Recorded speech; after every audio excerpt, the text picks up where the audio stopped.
c'est Cindy, je reviens dans une nouvelle vidéo et comme vous avez pu voir le titre, je vais vous parler de mon septum. Alors déjà, pour ceux qui ne savent pas, qu'est-ce que le septum? Le septum, c'est mon piercing que j'ai fait juste là. Et pour être plus précis, le septum, c'est la petite paroi que l'on perce pour y insérer le piercing. Donc, je vais vous parler de mon expérience à moi. Il y a pas mal de vidéos sur le sujet, mais je trouve que c'est pas mal de pouvoir en rajouter une. Moi, j'ai regardé les vidéos après m'être fait percer et c'est aussi bien parce que j'ai vu vraiment un peu de tout, la douleur, beaucoup ou pas beaucoup. Et c'est aussi bien de se faire son avis à soi. Alors, quand je suis allée me faire percer il y a 6 mois. J'ai attendu justement 6 mois pour faire la vidéo parce qu'au bout de 6 mois que la cicatrisation est terminée, donc je voulais être sûre d'arriver à la fin de la cicatrisation avant de vous dire c'est super top et que finalement je réagisse mal. Donc le piercing, pour ma part, s'est bien passé, j'ai rien senti du tout, vraiment rien, vraiment un léger pincement, mais vraiment léger. Après ça, tout est relatif. Moi je vais vous dire, j'ai rien senti, d'autres vont en sentir beaucoup. Pour ma part, je suis assez résistante à la douleur. Voilà, je suis pas trop chochotte, mais en tout cas, ça m'a pas paru... voilà, j'ai vraiment rien senti. Je suis partie de chez la perceuse, tout ça, ça allait bien, ça ne me faisait... non, ça me faisait pas mal, spécialement en sortant de la perceuse. La première semaine qui a suivi le piercing, j'avais quand même un petit peu mal au nez. Si je le touchais, ça faisait un peu comme si je m'étais pris un coup de poing. Donc voilà, je m'amusais pas à toucher mon nez. Dès que je faisais un peu comme ça faisait mal. Un peu comme tous les piercings, quand on se fait percer là, on a mal sur l'oreille quand on dort. Voilà, ça faisait ça. Donc c'était mal, ça faisait mal mais supportable. Ça faisait mal que si on touchait. Ensuite, au bout d'une semaine, est arrivée la lymphe. La lymphe, c'est le liquide que produit le corps pour cicatriser. Alors ce que ça faisait, c'est que ça faisait des croûtes de chaque côté, donc mon piercing ne pouvait plus bouger. Ça m'arrangeait parce que j'avais un fer à cheval et il avait tendance à toujours bouger. Je trouvais ça pas terrible, les gens passaient leur temps à me dire il est de côté ton piercing. Donc je le mettais, il bougeait pas de la journée, c'était très bien. Les soins que l'on doit faire du début du piercing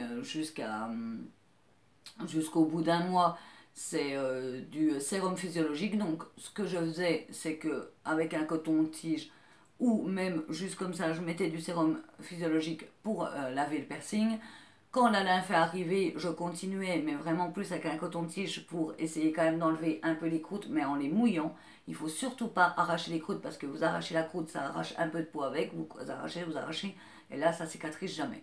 Donc ce que je vous conseille de faire, c'est de vraiment bien humidifier et ça enlève la lymphe, la croûte de lymphe tout seul.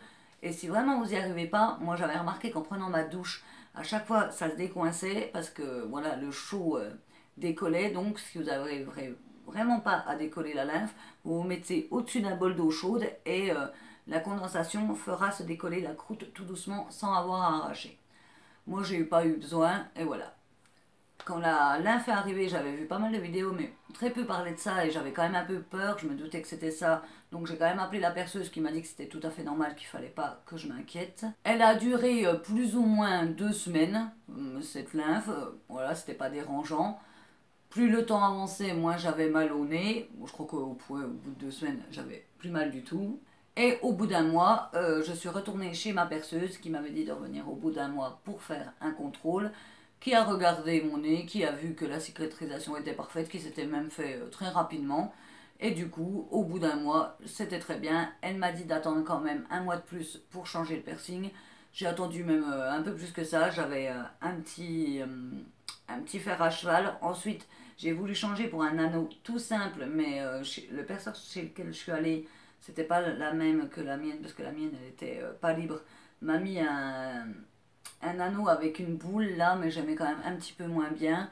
Donc dès que j'ai pu, j'ai changé pour un anneau tout simple et moi j'aime bien. J'ai pas spécialement envie d'avoir des gros piercings, j'en ai justement essayé un tout à l'heure, ça me va pas du tout vu que j'ai un nez avec des narines très fines.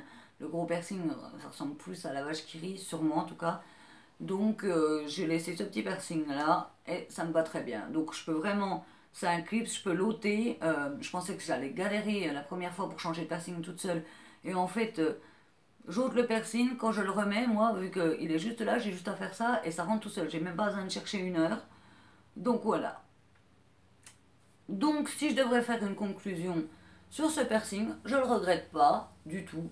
Pour les personnes qui, eux, ont un peu peur du perceur, n'hésitez pas à acheter des faux. Il y a plein de faux septum et ça va très bien. Moi, j'ai fait quelque chose d'un peu plus définitif. Mais bon, c'est vrai que les piercings, les tatouages, c'est pas des choses qu'on fait à la légère. Mais le piercing au septum, comme celui que j'avais fait à la langue, c'est des piercings cachés. Donc si un jour j'aurai pas la cicatrice du trou qui se verra comme quand on fait des piercings à même le visage. Donc voilà, je me suis dit que je risquais pas grand chose. Je suis allée dans un salon de piercing et tatouage qui était assez connu dans ma ville. J'ai une toute petite ville, mais c'en est un. La perceuse est assez connue et travaille très bien. Je suis pas allée dans le premier boui du coin.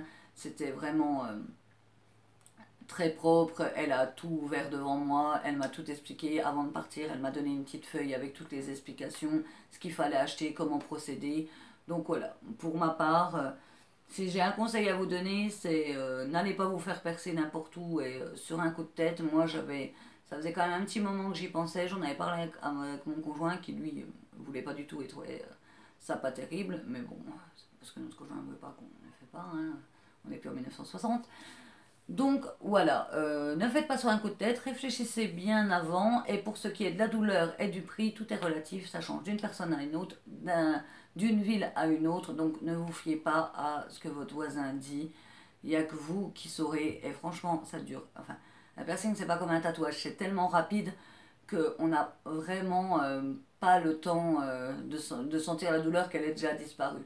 Il y a beaucoup de gens qui ont parlé de la pince qui les avait gênés. Moi, franchement, voilà, j'ai rien senti. Encore une courte vidéo, mais j'espère qu'elle aura pu être assez claire et explicative, parce que comme d'habitude, je suis encore partie dans tous les sens, mais c'est ça qui fait mon charme. Je vous dis au revoir et à bientôt.